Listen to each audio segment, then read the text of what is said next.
Muy buenas noches, queridos hermanos. Espero que todos estén bien. Los invito a compartir un nuevo tema en este martes y lo encontramos en el Evangelio según San Mateo, en el capítulo 4, los versículos del 1 al 11. Dice así: Entonces Jesús fue llevado por el Espíritu al desierto para ser tentado por el diablo, y después de haber ayunado 40 días y 40 noches, tuvo hambre. Y vino a él el tentador y le dijo: Si eres hijo de Dios, di que estas piedras se conviertan en pan. Él respondió y dijo: Escrito está, no solo de pan vivirá el hombre, sino de toda palabra que sale de la boca de Dios. Entonces el diablo le llevó a la ciudad santa y le puso sobre el pináculo del templo, y le dijo: Si eres hijo de Dios, échate abajo, porque escrito está: A sus ángeles mandará acerca de ti, y en sus manos te sostendrán, para que no tropieces con tu pie en piedra. Jesús le dijo: Escrito está también: No tentarás al Señor tu Dios. Otra vez le llevó el diablo a un monte muy alto y le mostró todos los reinos del mundo y la gloria de ellos. Y le dijo: Todo esto te daré si postrado me adorares. Entonces Jesús le dijo: Vete, Satanás, porque escrito está: Al Señor tu Dios adorarás y a Él solo servirás. El diablo entonces le dejó, y he aquí vinieron ángeles y le servían. Creer en Dios no significa que nosotros tengamos la promesa de una póliza de seguro.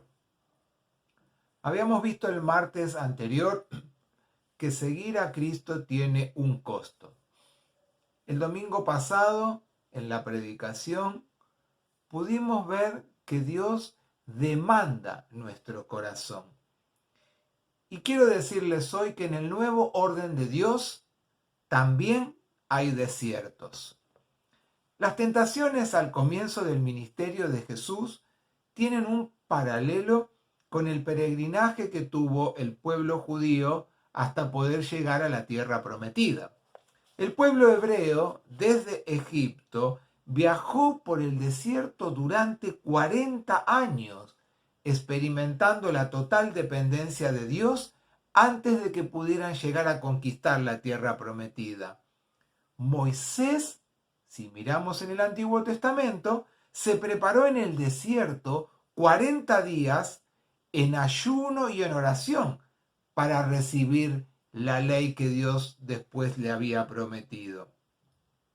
Mateo en este evangelio describe a Jesús emprendiendo su viaje de fe por 40 días, siendo tiempo de prueba, siendo tiempo de preparación, también para el pueblo como lo fueron los 40 años y también para los profetas.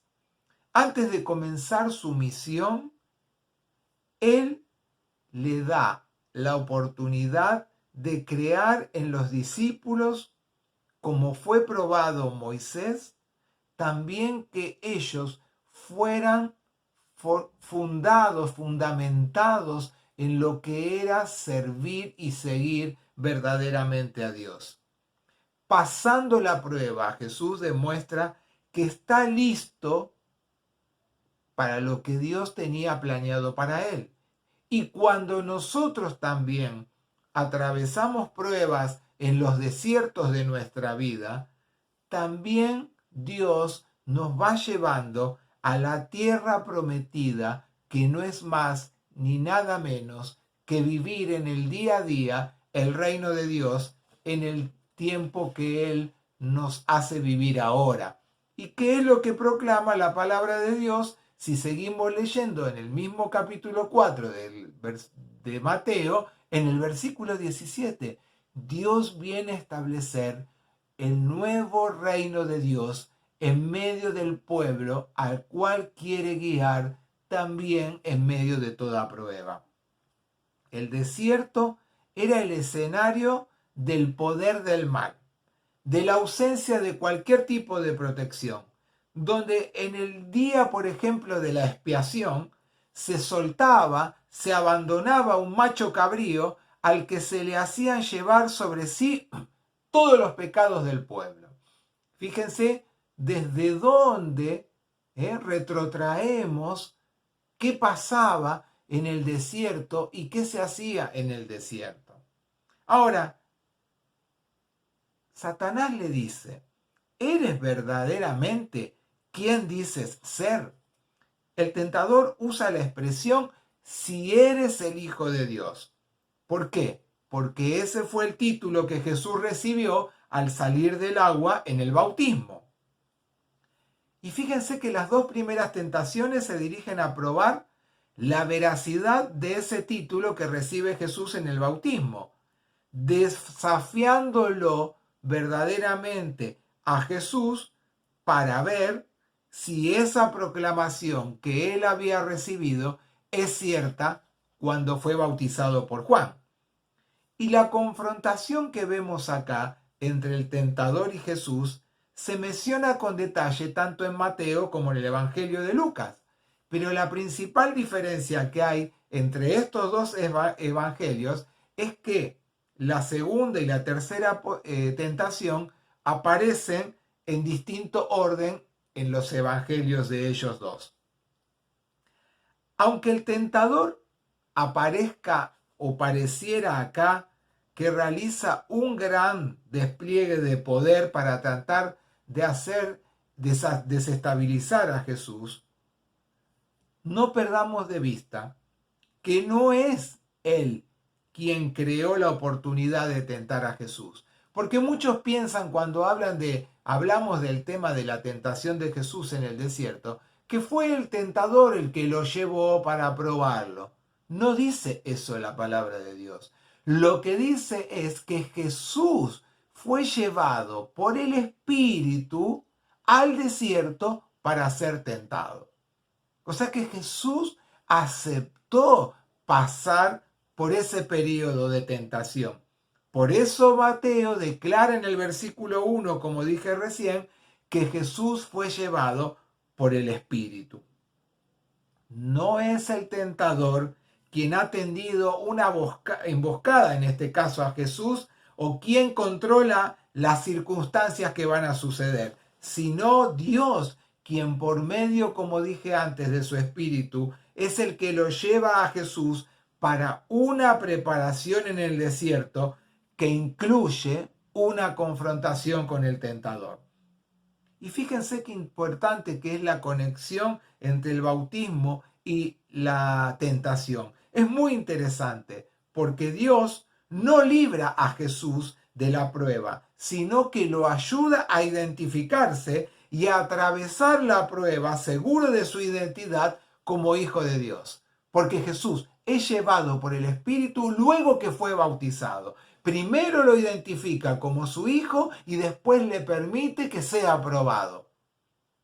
Esa es la gran realidad que nos marca la palabra de Dios cuando la leemos y la desmenuzamos. Jesús no necesita probar que Él es el Hijo de Dios, porque sabe que lo escuchó Él mismo cuando surgió del agua luego de ser bautizado y donde se proclamó ahí que Él era el Hijo de Dios.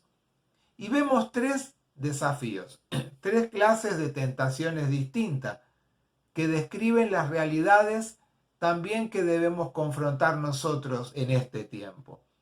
Lo primero es que convirtiera piedras en pan. Las piedras abundan en el desierto, el pan no.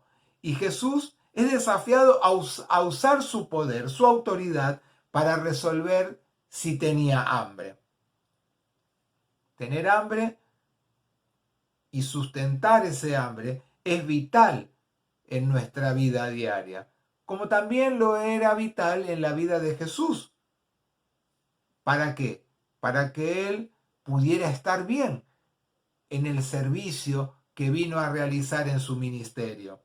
La tentación lo desafía a Él a usar esa capacidad para resolver el hambre y las necesidades básicas para su vida, porque Él fue tan ser humano como cada uno de nosotros.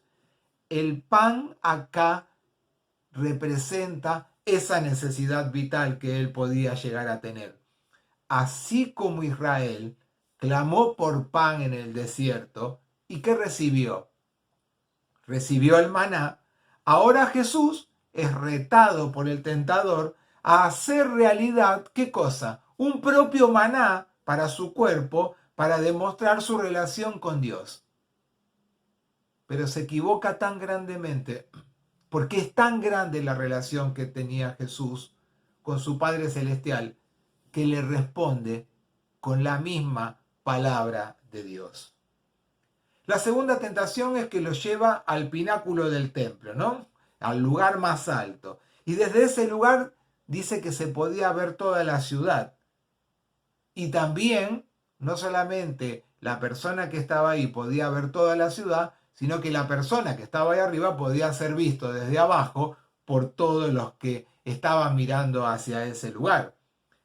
Allí en la ciudad santa, la ciudad del gran rey, como dice también en el Evangelio de Mateo, en el capítulo 5, versículo 35, Jesús es invitado a demostrar que Dios está a su lado, que lo protegerá, lo librará de todo peligro y de todo daño.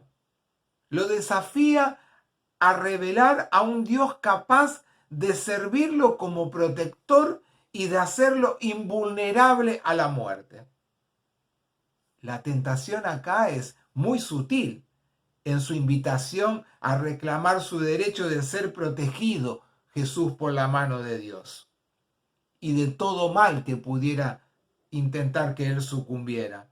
Es una invitación a demostrar que Jesús no puede ni debe morir, porque el verdadero Hijo de Dios siempre será preservado de cualquier daño. De esa manera sutil es que intenta el tentador hacer sucumbir a Jesús. El tentador busca que Jesús use su relación con Dios, con su Padre, su relación divina, para intentar manipular a Dios y demandarle una acción inmediata en cualquier momento en que Él esté necesitado y demostrar así que esta filiación con su Padre Celestial lo libra de cualquier peligro inminente. A ver, queridos amigos y hermanos, el tener buena relación con Dios no nos libra de pasar por tentaciones o desiertos. Lo que sí hace cuando nosotros tenemos un corazón entregado completamente, que era el que demanda Dios de cada una de nuestras vidas, y nuestra relación es tan segura con Dios, es que lo que dice la palabra de Dios, en el mundo tendrán aflicciones, pero confiad, dice Dios, porque yo he vencido al mundo.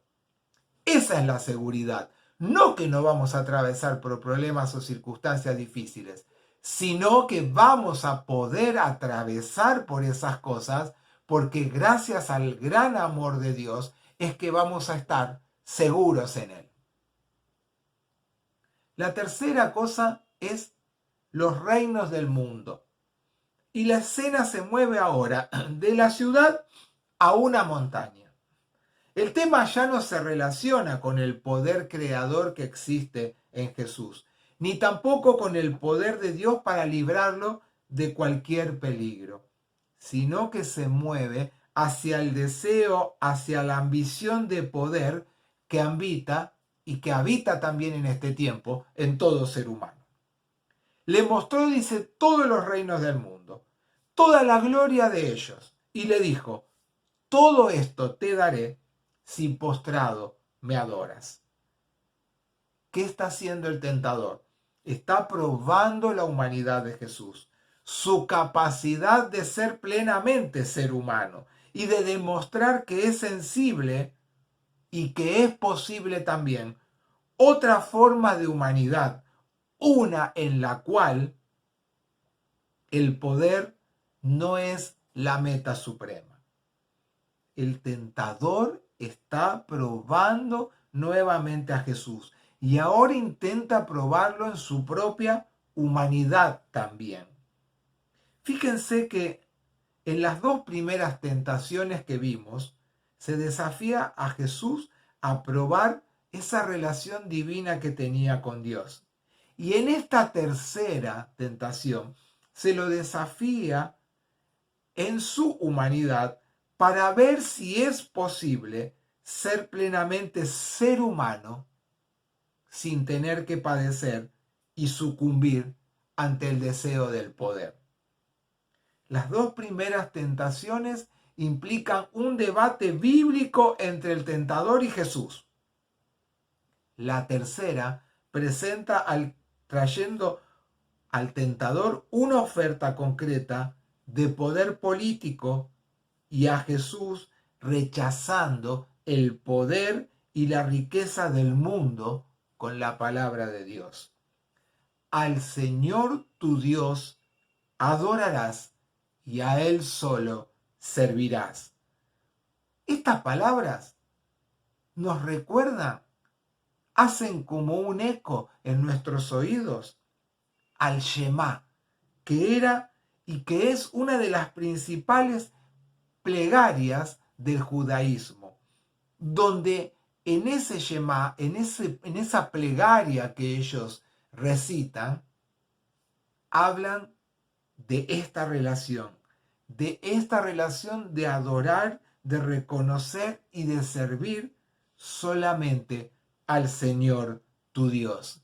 Y eso se encuentra en el libro de Deuteronomio, en el capítulo 6, el versículo 4 y el versículo 13.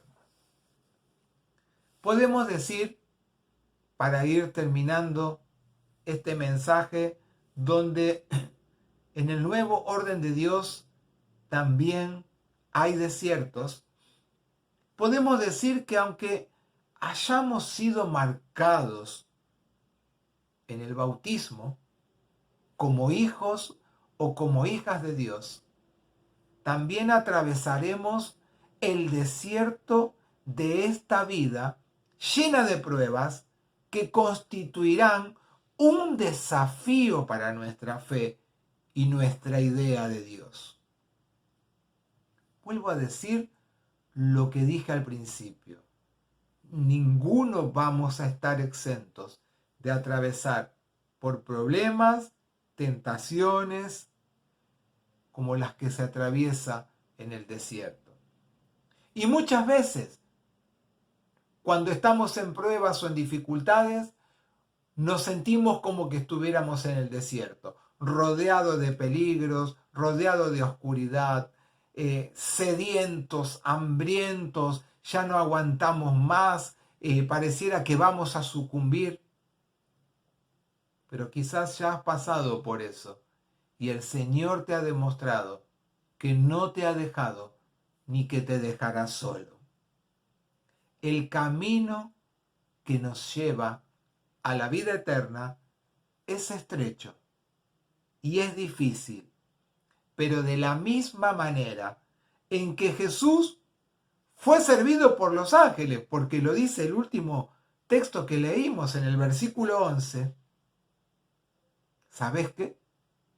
Dios pondrá también en este tiempo, en nuestro camino, en tu camino, en mi camino, a hermanos, a hermanas que nos proveerán en medio de toda necesidad de alimento físico, si es necesario, y de alimento espiritual, el cual necesitemos.